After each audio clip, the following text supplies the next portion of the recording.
જય શ્રી કૃષ્ણ. રાધે રાધે.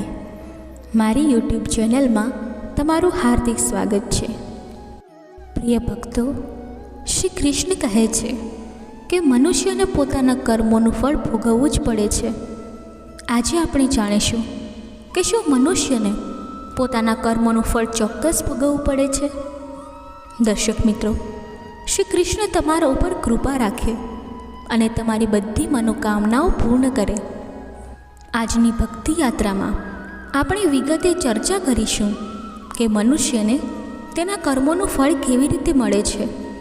સારા કર્મો કરીશું તો સારું થશે અને ખરાબ કર્મો કરીશું તો ખરાબ જ થશે. આ દિવ્ય વાણી શરૂ કરતાં પહેલાં ચાલો આપણે બધા પ્રાર્થના કરીએ.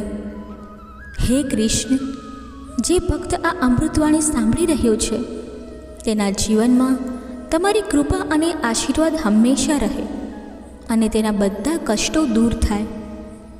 મિત્રો, અમારી વિનંતી છે કે આ અદ્ભુત વાણી સાંભળતા પહેલાં તમારા વિચારો અને ભક્તિ વ્યક્ત કરવા નીચે કોમેન્ટમાં જય શ્રી રાધે કૃષ્ણ જરૂરથી લખજો. તમારી આ ભક્તિ અમારી યાત્રાને વધુ અદ્ભુત બનાવશે. જો તમે અમારા ચેનલ પર નવા હો તો હમણાં સબસ્ક્રાઈબ કરો અને બેલ આઇકન દબાવો, જેથી તમે અમારી દરેક નવી ભક્તિ યાત્રાનો ભાગ બની શકો.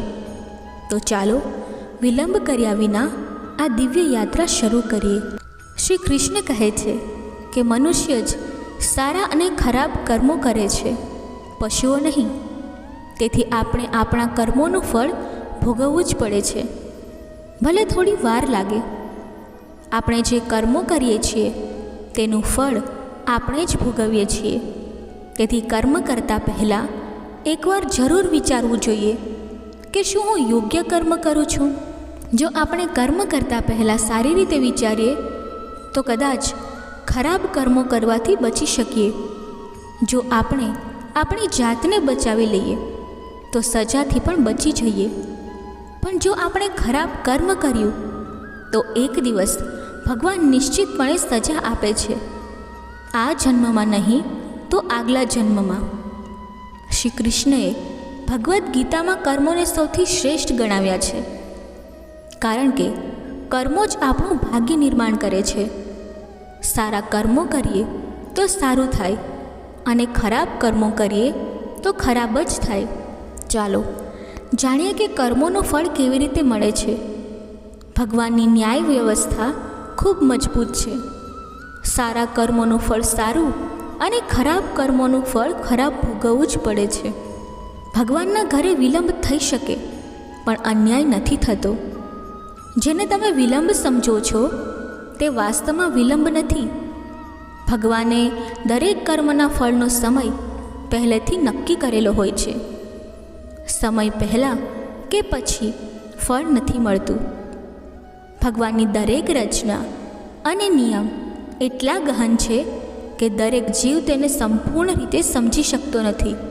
આજે આપણે જે કર્મો કરીએ છીએ તે જ પરિપક્વ થઈને આપણા ભાગ્યનું નિર્માણ કરે છે. આપણા ભાગ્યના નિર્માતા આપણે જ છીએ. દરેક મનુષ્યને તેના ભાગ્ય અનુસાર ફળ કે દુઃખ ભોગવવું પડે છે.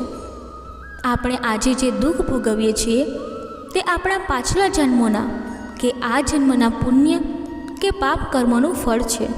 તેથી ભગવાનને દોષ ન આપવો જોઈએ. ભગવાનનો એક નિયમ છે કે આપણા વિચારો, કર્મો અને ભાવનાઓ અનુસાર જ આપણને સુખ કે દુઃખ મળે છે અને તે આપણે જ ભોગવવું પડે છે. મનુષ્યના પાપનું ફળ ક્યારે મળશે તેનો કોઈ નિશ્ચિત સમય નથી. ભગવાનનો નિયમ વિચિત્ર છે. જ્યાં સુધી પાછલા પુણ્યો પ્રબળ રહે છે ત્યાં સુધી ઉગ્ર પાપનું ફળ તરત નથી મળતું. જ્યારે પાછલા પુણ્યો સમાપ્ત થાય છે ત્યારે પાપનો વારો આવે છે અને પાપ ભોગવવું જ પડે છે, ભલે આ જન્મમાં કે જન્માંતરમાં. આ લોકમાં જે દંડ ભોગવી લેવાય છે તેનાથી થોડી શુદ્ધિ થાય છે, નહીં તો પરલોકમાં ભયંકર દંડ ભોગવવો પડે છે. પણ સત્સંગ દંડ ઘટાડી શકે છે. અથવા થોડું પ્રસાદ રૂપે આપી શકે છે. આપણા દુઃખોને હસતા હસતા સહન કરો, રડીને નહીં. આ આપણા કર્મોનું ફળ છે, તેને આપણે ભોગવવું જ પડે છે. રડવાથી દુઃખ બમણું થાય છે અને હસતા રહેવાથી અડધું થાય છે. જે પાપ કર્મ થઈ જાય તેના બીજા દિવસે ઉપવાસ રાખો. આ એક ઉત્તમ ઉપાય છે. આ કર્મભૂમિ છે. કર્મ તો કરવું જ પડે છે. જો કર્મ નહીં કરો તો પણ પાપ ચડે છે. જેવું કર્મ હશે તેવું જ ફળ ભોગવવું પડે છે. તો દુષ્કર્મ શા માટે કરવું? શ્રી કૃષ્ણ કહે છે, જો તમે દરેક કર્મ ભગવાનને યાદ કરીને કરશો તો જ સારું ફળ ભોગવશો. શ્રી કૃષ્ણ કહે છે, જો તમે દરેક કર્મ ભગવાનને યાદ કરીને કરશો તો જ સારું ફળ ભોગવશો. ધન, દોલત, યશ, ખુશીઓ, સફળતાઓ, સુખી પરિવાર, આ બધું જ આપણા સારા કર્મોનું ફળ છે. અને પીડા, દુઃખ, બીમારીઓ, આફત, દુઃખી પરિવાર, રડવું, આ આપણા ખરાબ કર્મોનું ફળ છે. ભૂતકાળમાં આપણે જે કર્યું તેનું ફળ આજે મળે છે કે આગળ જતાં મળશે. ભીષ્મએ શ્રી કૃષ્ણને કહ્યું, હે ભગવાન, મેં ધ્યાન કરીને મારા 73મા જન્મ સુધી જોયું, મેં કોઈ દુષ્કર્મ નથી કર્યું, તો પછી મારે બાણોની શૈયા ઉપર શા માટે સૂવું પડ્યું? શ્રી કૃષ્ણએ હસીને કહ્યું, હે સંયમ મૂર્તિ ભીષ્મ, 73મા જન્મ પહેલાં 74મા જન્મમાં જ્યારે તમે કિશોર હતા ત્યારે વનમાં ફરતા હતા, ત્યાં એક પાંદડા પર બેઠેલી કીડીના શરીરમાં તમે કાંટો નાખ્યો હતો. તે કર્મનું ફળ ફરતા ફરતા હવે મળ્યું છે. કર્મનું ફળ 6 વર્ષે બમણું, 12 વર્ષે 4 ગણું, 18 વર્ષે 8 ગણું, 24 વર્ષે 16 ગણું આ રીતે મળે છે. જેથી જ્યારે તમે કર્મ કરો છો ત્યારે પહેલાં વિચારો કે તેનું ફળ શું હશે. ધૃતરાષ્ટ્રએ પણ શ્રી કૃષ્ણને પોતાના કર્મોનો હિસાબ પૂછ્યો. મેં એવું શું કર્યું કે મારે મારા 100 પુત્રોના મૃત્યુનો શોક સહન કરવો પડ્યો? મેં 100 જન્મો સુધી જોયું પણ એવું કોઈ કર્મ નથી કર્યું. શ્રી કૃષ્ણએ યોગ બળથી ધૃતરાષ્ટ્રને બતાવ્યું કે તેઓ એક રાજા હતા અને સ્વાદિષ્ટ વ્યંજનોમાં ખોવાયેલા રહેતા હતા. વિચાર્યા વિના જે આગળ આવે તે ખાઈ લેતા અને ઇનામ આપતા. એક દિવસ રસોઈયાએ હંસના 100 બચ્ચાનું માંસ બનાવીને એક એક કરીને રાજાને ખવડાવ્યું. શ્રી કૃષ્ણએ કહ્યું, ધૃતરાષ્ટ્રજી, તમે સ્વાદમાં આંધળા થઈ ગયા, તેથી આ જન્મમાં આંધળા બન્યા. તમારા પુણ્યોના પ્રભાવે 100 જન્મ સુધી ફળ ના મળ્યું, પણ આ જન્મમાં હંસના 100 બચ્ચા ખાવાનું ફળ મળ્યું, તેથી તમારા 100 પુત્રો માર્યા ગયા. શ્રી કૃષ્ણ કહે છે, કોઈ પણ પોતાના કર્મથી ભાગી શકતું નથી. કર્મનું ફળ ભોગવવું જ પડે છે. તેથી સારા કર્મો કરો જેથી સારું ફળ મળે. શ્રી કૃષ્ણ કહે છે, કર્મણ્યે વાધિકારસ્તે મા ફલેષુ કદાચન. એટલે તમારો અધિકાર ફક્ત કર્મ પર છે, ફળ પર નહીં. પણ આપણે શું કરીએ? આપણે ભવિષ્યની ચિંતામાં ડૂબેલા રહીએ છીએ. જો અસફળ થઈશું તો શું થશે? જો લોકોએ આપણને સ્વીકાર્ય નહીં તો શું થશે? જો આપણી ઈચ્છા પૂરી ના થઈ તો શું થશે? આવા વિચારો આપણને અંદરથી તોડી નાખે છે. પણ જરા વિચારો, જો દરેક ક્ષણ ચિંતામાં જીવીશું તો જીવનનો આનંદ કેવી રીતે લઈશું? જો ભૂતકાળની ભૂલોનો પસ્તાવો કરતા રહીશું તો આજને કેવી રીતે જીવીશું? જો ભવિષ્યના ડરમાં બંધાઈ રહીશું તો વર્તમાનને કેવી રીતે સુધારીશું? શ્રી કૃષ્ણ આપણને શીખવે છે કે જે થઈ ગયું તે પાછું નહીં આવે. જે આવવાનું છે તે આપણા હાથમાં નથી, ફક્ત વર્તમાન જ આપણા હાથમાં છે. પણ શું આપણે આ સત્યને સ્વીકારવા તૈયાર છીએ? ચિંતાનો કોઈ અંત નથી. એક સમસ્યા ઉકેલાય તો બીજી ઊભી થાય છે. જો આપણે આ સમજી લઈએ તો જીવન સરળ બની શકે છે. શું તમે નાના બાળકોને જોયા છે? તેઓ ના તો ભૂતકાળની ચિંતા કરે છે ના ભવિષ્યની. તેઓ ફક્ત પોતાની રમતમાં મસ્ત રહે છે. પણ જેમ જેમ આપણે મોટા થઈએ છીએ તેમ આ સરળતા ગુમાવી દઈએ છીએ. શ્રી કૃષ્ણ આપણને યાદ અપાવે છે કે આપણે પણ તે સરળતાથી જીવવું જોઈએ. જો કોઈ પૂછે કે શું આપણે જીવનમાં સુખ ઈચ્છીએ છીએ તો દરેક હા પાડશે. પણ જ્યાં સુધી ચિંતા નહીં છોડીએ ત્યાં સુધી સુખનો અનુભવ નહીં કરી શકીએ. પ્રશ્ન એ છે કે ચિંતા કેવી રીતે દૂર કરવી? શું ફક્ત શ્રી કૃષ્ણના વચનો સાંભળવાથી ચિંતા દૂર થઈ જશે? ના, જ્યાં સુધી આપણે તેને જીવનમાં અમલમાં નહીં મૂકીએ ત્યાં સુધી ચિંતાનો અંત નહીં થાય.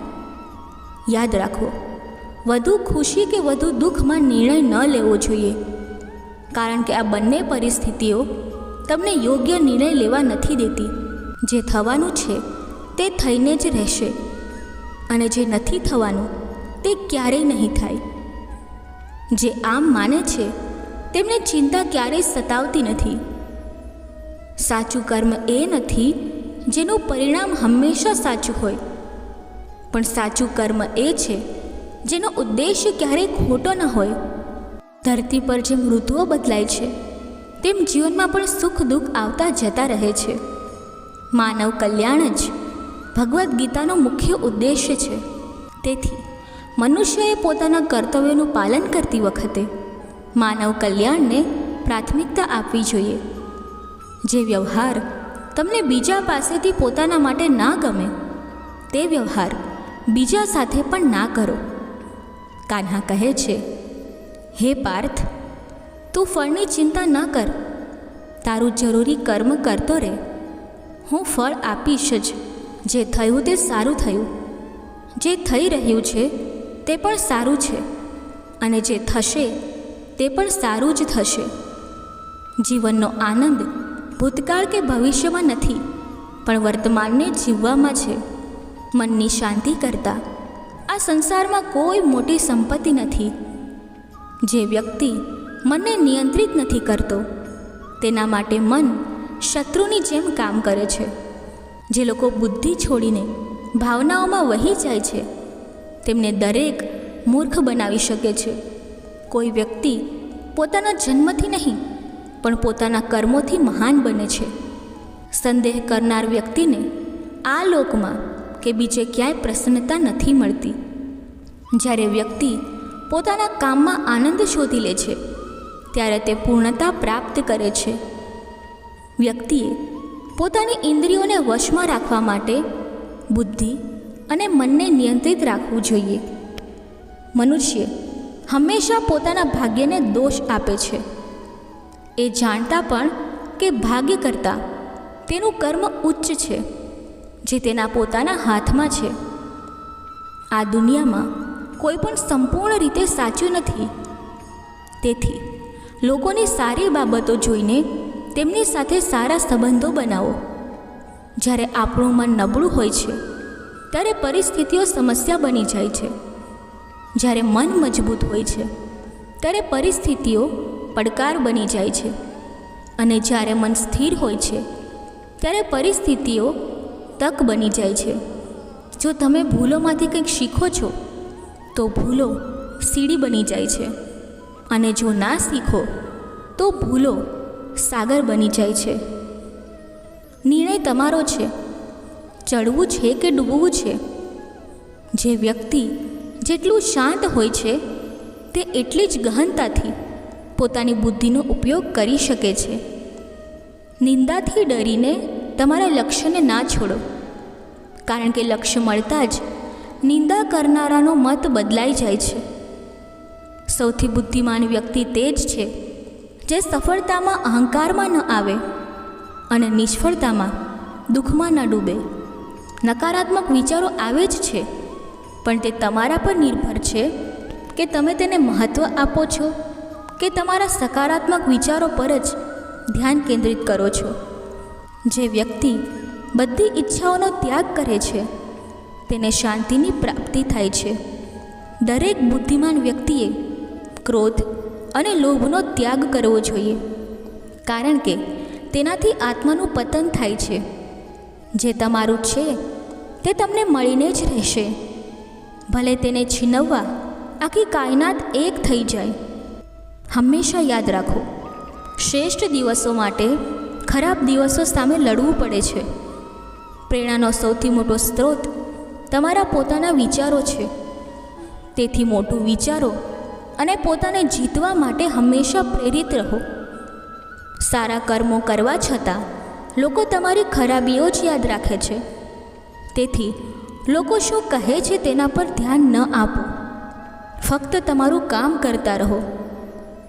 નરકના 3 દ્વાર છે: વાસના, ક્રોધ અને લાલચ. હું તેમને જ્ઞાન આપું છું જેઓ મારી સાથે હંમેશા જોડાયેલા રહે છે અને મારી સાથે પ્રેમ કરે છે. સમય પહેલાં અને ભાગ્યથી વધુ કોઈને કશું નથી મળતું. મનુષ્ય પોતાના વિશ્વાસથી બને છે. જેઓ વિશ્વાસ કરે છે તેઓ તે બની જાય છે. સતત પ્રયત્નથી અશાંત મનને વશમાં કરી શકાય છે. મન જ કોઈનો મિત્ર અને કોઈનો શત્રુ હોય છે. ચૂપ રહેવાથી મોટો કોઈ જવાબ નથી અને માફ કરી દેવાથી મોટી કોઈ સજા નથી. જે વસ્તુઓ તમારા નિયંત્રણની બહાર છે તેમાં સમય બગાડવો મૂર્ખતા છે. જે દાન કર્તવ્ય સમજીને, શંકા વિના જરૂરિયાતમંદને આપવામાં આવે તે જ સાચું દાન છે. જીવનનું બીજું નામ સંઘર્ષ છે. જેમ આગ સોનાને પારખે છે તેમ મુશ્કેલીઓ બહાદુર વ્યક્તિને પારખે છે. અભિમાન ન રાખવું જોઈએ કે મને કોઈની જરૂર નથી, અને એવો ભ્રમ પણ ન રાખવો જોઈએ કે બધાને મારી જરૂર છે. જે વ્યક્તિ ફળની ઈચ્છા છોડીને ફક્ત કર્મ પર ધ્યાન આપે છે તે જીવનમાં નિશ્ચિત સફળ થાય છે.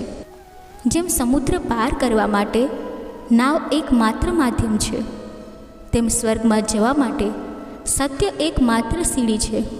સાચી મિત્રતા દુઃખને અડધું અને સુખને બમણું કરે છે. જેટલું શક્ય હોય તેટલું ચૂપ રહેવું સારું છે, કારણ કે સૌથી વધુ ગુના મનુષ્યની જીભ જ કરાવે છે. પરિવર્તન સંસારનો નિયમ છે. સમય સાથે સંસારની દરેક વસ્તુ પરિવર્તનના નિયમને અનુસરે છે. જે થઈ ગયું તેનું દુઃખ શા માટે કરવું? જે છે તેનો અહંકાર શા માટે કરવો? અને જે આવવાનું છે તેનો મોહ શા માટે કરવો? તમારું કામ તમારી દુનિયાની શોધ કરવાનું છે અને પછી પૂરા દિલથી તેના માટે સમર્પિત થવાનું છે. શિક્ષણ સૌથી મોટું હથિયાર છે, જેનો ઉપયોગ દુનિયાને બદલવા માટે થઈ શકે છે. જો તમે નક્કી કરી લો કે મારે આ મુશ્કેલીમાંથી કોઈ પણ રીતે બહાર નીકળવું છે, તો તમે નિશ્ચિત નીકળી શકો છો. મનુષ્ય જેવું વિચારે છે ધીમે ધીમે તેઓ બની જાય છે. મહાન કાર્ય કરવાનો એકમાત્ર રસ્તો એ છે કે તમે જે કરો છો તેને પ્રેમથી કરો. જ્યાંથી શરૂઆત કરો તે જે તમારી પાસે છે તેનો ઉપયોગ કરો, અને જે કરી શકો તે કરો. તમે દુનિયામાં જે ફેરફાર જોવા માંગો છો તે ફેરફાર બનો. સફળતાનો માર્ગ ક્યારેય સરળ નથી. સફળ લોકો ક્યારે હાર માનતા નથી. તેઓ ફક્ત સફળતાના નવા રસ્તા શોધે છે. સફળ લોકો જોખમ લે છે. તેઓ નિષ્ફળતાથી ડરતા નથી, કારણ કે તેઓ જાણે છે કે નિષ્ફળતા એ સફળતાની યાત્રાનો ભાગ છે. સફળ લોકો ફેરફારથી ડરતા નથી. તેઓ તેને સ્વીકારે છે અને પોતાના ફાયદા માટે તેનો ઉપયોગ કરે છે. સફળ લોકો ક્યારેય શીખવાનું બંધ નથી કરતા. તેઓ સમજે છે કે જ્ઞાન એ સફળતાની ચાવી છે. સફળતા તમારા બેંક ખાતાના કદની નથી, પણ તમારા જીવનની સમૃદ્ધિથી નક્કી થાય છે.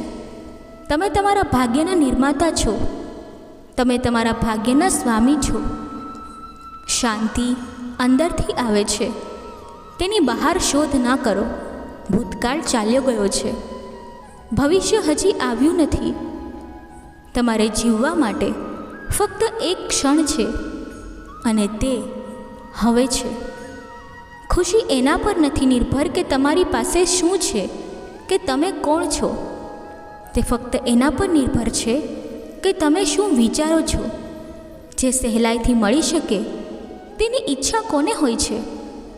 ઈચ્છા તો તેની હોય છે જે ભાગ્યમાં લખેલું જ નથી. જો જીવનને સમજવું હોય તો પાછળ જુઓ, અને જો જીવનને જીવવું હોય તો આગળ જુઓ.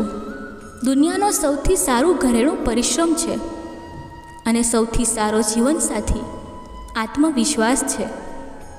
હંમેશા યાદ રાખો, તમારા જીવનમાં સફળ થવાનો સંકલ્પ બીજા કોઈ પણ સંકલ્પ કરતાં વધુ મહત્ત્વનો છે.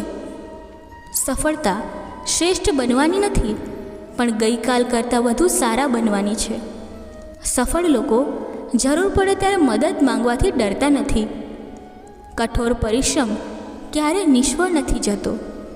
વ્યક્તિ પોતાના કર્મોથી મહાન બને છે, જન્મથી નહીં. જેની પાસે ધીરજ છે તે જે ઈચ્છે તે મેળવી શકે છે. જીવનમાં કિસ્મતના ભરોસે ક્યારેય ના બેસો. કદાચ કિસ્મત તમારા ભરોસે બેઠી હોય. વિશ્વાસ એ શક્તિ છે જેનાથી ઉજ્જળ દુનિયામાં પ્રકાશ લાવી શકાય છે. તમારો સંઘર્ષ જેટલો મોટો હશે તેટલી જ તમારી સફળતા પણ મોટી હશે. હિંમત રાખો, વિશ્વાસ રાખો અને સતત આગળ વધતા રહો. ઈશ્વરે આપણા ભાગ્યમાં જે લખ્યું છે તે આપણી પાસેથી કોઈ છીનવી શકતું નથી. કોઈ ગમે તે બોલે, પોતાને શાંત રાખો. ધૂપ ગમે તેટલી તેજ હોય, સમુદ્રને સૂકવી શકતી નથી. ભવિષ્ય તેમનું છે જેઓ પોતાના સપનાની સુંદરતામાં વિશ્વાસ રાખે છે.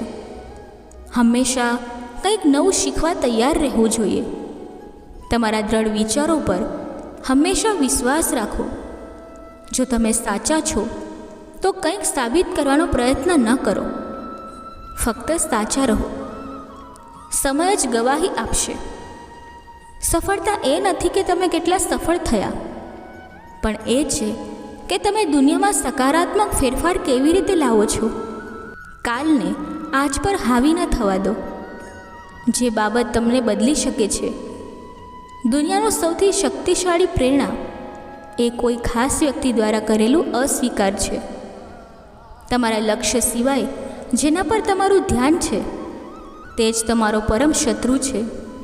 કોઈ વ્યક્તિની ઈચ્છા શક્તિ અને દ્રઢ સંકલ્પ તેને ભિખારીથી રાજા બનાવી શકે છે. સાચા લોકોને ચમકવામાં વાર લાગે છે, પણ જ્યારે ચમકે છે ત્યારે પ્રકાશ બની જાય છે. એક ગાઢ જંગલની બાજુમાં નાનું ગામ વસેલું હતું. ગામના લોકો પોતાની દિનચર્યામાં વ્યસ્ત રહેતા, પણ તેમના ચહેરા પર ક્યાંક એક ખાલીપણું હતું. તે જ ગામમાં આરુષ નામનો છોકરો જન્મ્યો હતો. આરુષનું જીવન બાળપણથી જ સંઘર્ષોથી ભરેલું હતું. તેની માતા તેને જન્મ આપતા જ મરી ગઈ, અને પિતા કાં તો ગુમ થઈ ગયા હતા કે ગામના લોકોની નજરમાં ભાગ્યહીન હતા. આરુષનું જીવન દરેક માટે એક રહસ્ય હતું. ગામના બાળકો તેને એકલો રમતો જોતા, પણ કોઈ તેની નજીક ન જતું. તે દુનિયાથી કપાયેલો પોતાના વિચારોમાં ડૂબેલો રહેતો. ક્યારેક તેને લાગતું કે આ સંસાર તેને સ્વીકારવા તૈયાર નથી. લોકો તેને અવગણતા, જાણે તેનું કોઈ મહત્ત્વ જ ન હોય. આરુષને લાગતું કે તે આ દુનિયાનો ભાગ નથી, પણ તેની અંદર એક શક્તિ હતી, એક આંતરિક જ્વાળા, જે તેને કહેતી હતી કે તે કોઈ મોટા હેતુ માટે જન્મ્યો છે, પણ તે હેતુને ઓળખી શકતો ન હતો. આ દરમિયાન તે રોજ જંગલમાં ફરવા જતો, કારણ કે ત્યાં તેને શાંતિ મળતી. ત્યાં તેને કોઈથી ડર નહોતો, ન કોઈને કંઈ સાબિત કરવાની જરૂર હતી. એક દિવસ જંગલમાં ભટકતા આરુષને એક જૂના મંદિર પાસે એક વૃદ્ધ વ્યક્તિ મળ્યો. તેની આંખોમાં યુવાન યોદ્ધાની જેવી ચમક હતી. તેણે આરુષને પૂછ્યું, તું એકલો શા માટે છે? તું ડરે છે? આરુષ ચૂપ રહ્યો, કારણ કે તેણે આ પ્રશ્ન પોતાની જાતને ક્યારેય નહોતો પૂછ્યો.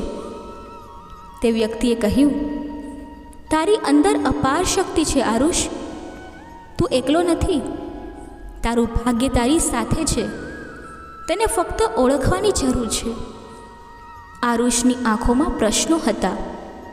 તે વ્યક્તિએ હસીને કહ્યું, ભાગ્ય નદી જેવું છે. જો તું તેની સાથે વહે છે તો તે તને પોતાના પ્રવાહમાં લઈ જશે, પણ જો તું તેનો વિરોધ કરે છે તો તે તને ડૂબાડી દેશે. જો તું એકલો હોવા છતાં નદી સામે લડી શકે તો તું પોતાનું ભાગ્ય બનાવી શકે છે.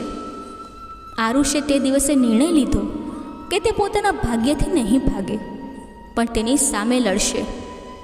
આ નિર્ણય તેના જીવનનો સૌથી મોટો વળાંક હતો. આરુષે જંગલમાં પોતાના સંઘર્ષની શરૂઆત કરી. શરૂઆતમાં તેને ઘણી મુશ્કેલીઓ આવી. જંગલની ગાઢ રાતોમાં ડર અને એકલતા તેના મનને ઘેરી લેતા, પણ તેણે હાર ન માની.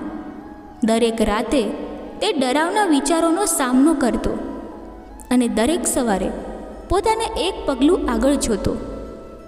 તે જાણતો હતો કે જો ભાગ્ય સામે લડવું હોય તો પોતાની નબળાઈઓને જીતવી પડે. એક દિવસ ગામમાં મોટું સંકટ આવ્યું. દુકાળ પડ્યો, ખેતરો બગડી ગયા અને લોકો મરવા લાગ્યા. ગામના વડીલોએ કહ્યું, કોઈને દેવતાની મદદની જરૂર છે, નહીં તો આપણે બધા નાશ પામીશું. લોકો મંદિરોમાં પૂજા કરવા ગયા, પણ કોઈ ફાયદો ન થયો. ત્યારે વડીલોએ કહ્યું, કોઈ ઉપાય છે, પણ તે આરુષ જ કરી શકે છે. તે એકલો છે, પણ તેની અંદર કંઈક ખાસ છે. ગામના લોકો આરુષ પાસે ગયા અને કહ્યું, તું અમારી મદદ કરી શકે છે આરુષ. તું એકલો છે, પણ તારી અંદર શક્તિ છે. આરુષે કોઈ ઢોંગ ન કર્યો. તે જાણતો હતો કે હવે તેનો સમય આવી ગયો છે. તેણે નીડર થઈને સ્વીકાર્યું કે તે એકલો છે, પણ તેની એકલતા જ તેની સૌથી મોટી તાકાત છે. તે મંદિરે ગયો જ્યાં તે વ્યક્તિ મળ્યો હતો. ત્યાં પહોંચતા જ તે વ્યક્તિએ તેને પડકાર આપ્યો, તારી સામે 3 રસ્તા છે. ડરથી ભાગવું, પોતાને અને બીજાને દગો આપવો, અથવા પૂરી સચ્ચાઈથી લડવું. આરુષે ત્રીજો રસ્તો પસંદ કર્યો. તે ડરથી ન ભાગ્યો.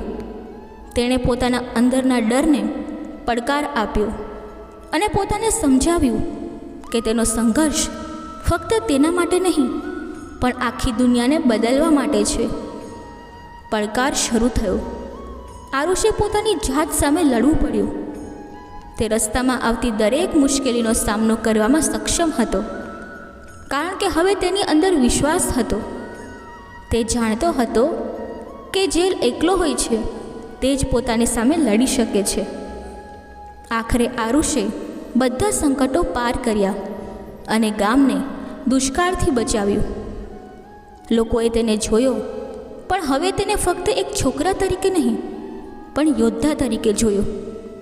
આરુષે સાબિત કર્યું કે એકલા રહીને પણ કોઈનું ભાગ્ય બદલી શકાય છે, જો તેની અંદર હિંમત અને આત્મવિશ્વાસ હોય. આરુષે ક્યારેય કોઈને ન કહ્યું કે તેણે શું કર્યું. તે હંમેશા જંગલ તરફ પાછો ફરતો, પોતાની યાત્રા પર, કારણ કે તેણે જાણી લીધું હતું કે જે એકલો હોય છે તે જ સૌથી મજબૂત હોય છે. તેની યાત્રા હજી પૂરી નહોતી થઈ, પણ તેણે શીખી લીધું હતું કે જે પોતાની જાતથી નથી ડરતો તે ભાગ્યથી પણ નથી ડરતો. આ રીતે આરુષે પોતાના ભાગ્ય સામે લડીને નવી શરૂઆત કરી. ફક્ત પોતાના માટે નહીં, પણ તે બધા માટે જેઓ જીવનમાં સંઘર્ષ કરે છે. એકલો ચાલ, ભાગ્ય તારી પાછળ આવશે, કારણ કે જ્યારે તું એકલો હોય છે ત્યારે ભગવાન તને સૌથી નજીકથી જુએ છે. ભીડમાં ચાલનાર ફક્ત ભીડ બની જાય છે, પણ જો એકલો ચાલવાનું જાણે છે તે એક દિવસ રસ્તો બની જાય છે. લોકો તને જોશે, ઓળખશે અને કહેશે, આણે બધું ગુમાવીને પણ હાર નહોતી માની, અને આ જ બાબત એક દિવસ તને બીજાથી અલગ બનાવશે. મિત્રો, જો તમને આ વિડીયો ગમ્યો હોય તો કૃપા કરીને લાઈક અને શેર કરો. જો તમે અમારી ચેનલને હજુ સબસ્ક્રાઈબ ના કરી હોય તો તરત સબસ્ક્રાઈબ કરો, જેથી તમે આવા પ્રેરણાદાયી વિડીયો જોઈ શકો. ભગવાનના આશીર્વાદથી તમારા જીવનનો દરેક ખૂણો સુખ અને આનંદથી ભરાઈ જાય. આ વિડીયો અહીં સમાપ્ત થાય છે. નવા વિડીયો અને નવા અદ્ભુત વિચારો સાથે ફરી મળીશું. ત્યાં સુધી નમસ્કાર, ધન્યવાદ. જય શ્રી કૃષ્ણ. રાધે રાધે.